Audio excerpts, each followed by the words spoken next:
Ahora, con Oscar Aza. Buenas noches nuevamente. Ha fracasado el último intento republicano para evitar el cierre de gobierno, pero hay muchas cosas, como les decíamos hace unos instantes, que se van a ver perjudicadas. A pesar de que todo el país, demócratas y republicanos, van a sentir este impacto, pero uno de los temas que están en el tapete ahora y que va a ser mayormente perjudicado es la frontera. ¿Qué va a pasar allí? Les contamos. Cuando hablamos de migración, la patrulla fronteriza continuará sus labores con o sin un cierre de gobierno. Lo mismo harán cientos de guardias nacionales desplegados en varias zonas de la frontera. Pero las operaciones en ciertos centros podrían paralizarse o simplemente ir a un ritmo mucho más lento. Cierres de gobierno anteriores produjeron importantes vulnerabilidades en la seguridad fronteriza, según un reporte de la Comisión del Senado. Este informe indica que el Departamento de Seguridad Nacional retrasó el mantenimiento de las instalaciones, lo que tuvo un grave impacto en las operaciones y la seguridad de los agentes del orden, incluso en la frontera. Los dos bandos políticos en el Congreso están conscientes de eso, entre ellos el propio líder de los republicanos en la Cámara de Representantes, Kevin McCarthy. Sabemos que tenemos que mantener abierto el gobierno. Sabemos que en ambos lados estamos preocupados por la frontera. La Casa Blanca, por su parte, alertó que la situación podría poner en peligro los esfuerzos para luchar contra el ingreso ilegal de fentanilo a Estados Unidos, que en su mayoría llega a través de vehículos en puertos fronterizos. Otras labores del Departamento de Seguridad Nacional, como la deportación de migrantes detenidos y con órdenes de expulsión, seguirán su curso, aunque también probablemente a un ritmo mucho más lento, porque los tribunales de migración estarán trabajando a media máquina. Y finalmente, otros procesos de migración como visados y permisos de trabajo también podrían verse afectados por el cierre de gobierno. Jorge Agobián, Voz de América, Washington. Bueno, este tema lo analizamos con Bob Macaulay, abogado y analista republicano, y Luis Fernando Atencio, analista demócrata. Señor Macaulay, McCarthy enfrenta el momento más crítico desde que ocupa este cargo el pasado mes de enero. ¿Qué va a pasar y qué está pasando dentro del Partido Republicano? Esto refleja lamentablemente una pelea dentro del partido de un grupo pequeño que no les gusta nada. Kevin McCarthy siempre han estado amenazando a él de sacarlo como el presidente de la Cámara, y él tiene margen de apenas 5 votos, él puede perder hasta 4, y entonces gente como Matt Gaetz de Florida, que él peleaba con él cuando en enero o febrero cuando Kevin McCarthy entró. Entonces esta gente, todo es simbolismo, porque no pueden hacer nada sin el compromiso con el Senado, con el presidente.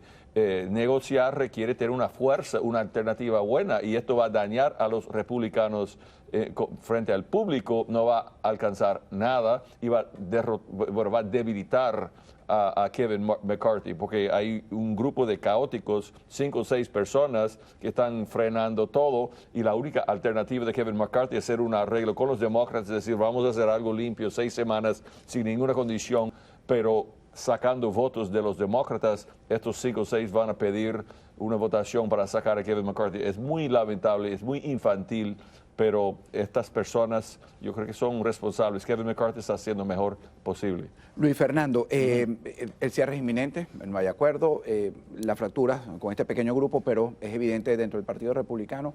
¿Qué nos espera, visto desde el lado demócrata? Además de la parte política que ya analizó el señor Bob, también en la parte real. Bueno, en la parte real, primero que todo, gracias por la invitación de nuevo. Es importante ver que este es un grupo radical que estamos hablando, que tienen este poder, porque Kevin McCarthy se lo dio después de 15 rondas de votación para que él fuera el líder de los republicanos en la Cámara Baja de Representantes.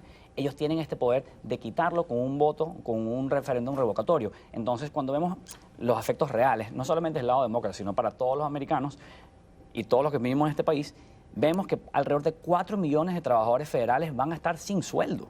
Vemos que, por ejemplo, investigaciones investigaciones de OSHA y de la EPA van a sufrir. Esto va a perjudicar a millones de personas. Entonces, los efectos, y esto solamente al principio, si vemos también en la economía, perdemos 6 billones de dólares por cada semana que está cerrada nuestra economía, que está cerrado el gobierno. Entonces, lo que yo veo es que hay una disonancia entre lo que los republicanos dicen que son sus prioridades y cuando van a la acción no lo hacen. Dicen, por ejemplo, hablamos de la frontera, dicen que es una prioridad, pero no hacen lo necesario para que se mantenga con fondos. Y eso es en todos los temas. Claro, recuerdo que en 2019 ese cierre de 35 días, los trabajadores aeroportuarios, cuando creo que ambos partidos se dieron cuenta de que el país iba a ser totalmente paralizado, es que deciden reabrir, ¿no?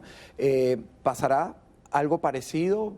¿Calculan, estiman cuánto pudiera...? Llegará un momento en que el público va a exigir esto. Como hay un presidente demócrata, él va a tratar de maximizar el dolor y la apariencia de sufrimiento, inconveniencia en los parques, los aeropuertos y todo, como hizo Barack Obama en 2013. En 2018 o 2019, cuando Trump era presidente, él trató de minimizar porque allá no había acuerdo dentro del Congreso republicano. Entonces, esto no es el fin del mundo. El gobierno federal va a pagar su nómina en el 15 de octubre y la gente va a recibir, suponiendo que hay un arreglo antes, pero va a ser inconveniente para muchos, va a molestar mucha gente y no va a alcanzar a nada. O sea, esto es totalmente, para mí, inútil. Y hay temas para debatir, como la frontera, la economía, el gasto público. Kevin McCarthy ya ganó en mayo ese acuerdo del techo de la deuda. El gasto público está subiendo apenas 1%, bien por debajo de inflación. Fue un recorte, fue un buen paso hacia responsabilidad fiscal. Entonces, esto Kevin McCarthy yo creo que al fin y al cabo va a tener que hacer un acuerdo con los demócratas y tratar de enfrentar a ese grupo de disidentes. Brevemente, para pasar a, por cierto, a la muerte de la senadora Dianne Feinstein, de 90 años de edad, ya con una salud deteriorada, pero la senadora más longeva. Los demócratas y republicanos, a nivel político, ¿tú crees que realmente qué es lo que deban consensuar? Porque aunque se les va a pagar la nómina el 15 a los trabajadores que lo dejen de hacer y con retroactivo, pues hay un gran daño, porque hay gente que quizá no va a tener para pagar sus casas, hacer el mercado, no es fácil. Sí, por eso yo tengo que diferir respetuosamente de lo que dijo Bob anteriormente. No es el fin del mundo, claro, si vemos desde el punto de vista macroeconómico, si vemos hacia afuera, pero para las personas, estas 4 millones de personas y también los negocios que trabajan con el gobierno, sí afecta a estas personas que no le va a llegar el cheque, cómo pagan sus carros, cómo pagan sus casas. Para esas personas sí hace un cambio significante, pero también si vemos, esto afectará, según Ernst Young, 0,1% del PIB nacional para el cuarto de 2023, por cada semana que mandemos cerrados. Entonces, yo no veo por qué hacen esto este grupo radical y también los republicanos, por qué no buscan. Puedo agregar más, pero ajá. Sí. Nos queda un minuto, entonces tengo que decir, quiero hablar de la senadora Feinstein. Yo sé que quería agregar algo, será en otra oportunidad. Hábleme de ella, de la muerte de esta senadora. No pierde su puesto, por supuesto va a ser designado. Era una senadora muy seria, muy respetada, que lamentablemente quedó tiempo demasiado. Ya estaba cayendo en su salud mental, física, ya no estaba capaz de ser senadora, lamentablemente. Pero yo vi un video de ella en 2017 haciendo preguntas serias con la señora Barrett en su nominación para la Corte de Apelaciones. O sea, hizo buenas preguntas, una persona muy seria, era alcaldesa de San Francisco, una abogada muy seria, y entró en ese grupo del Año de las Mujeres después de la Inquisición de Clarence Thomas con Anita Hill en 91. 6 mujeres ganaron el Senado en 92, cuando Bill Clinton ganó la presidencia con Hillary Clinton. Un año muy importante en la historia. Le agradecemos a los dos. Les recuerdo que el gobernador de California, Gavin Newsom, va a designar a la sustituta de la fallecida senadora Dianne. Gracias a Bob Macaulay y Luis Fernando Tencio por habernos acompañado la noche de este viernes. Nosotros, amigos, al volver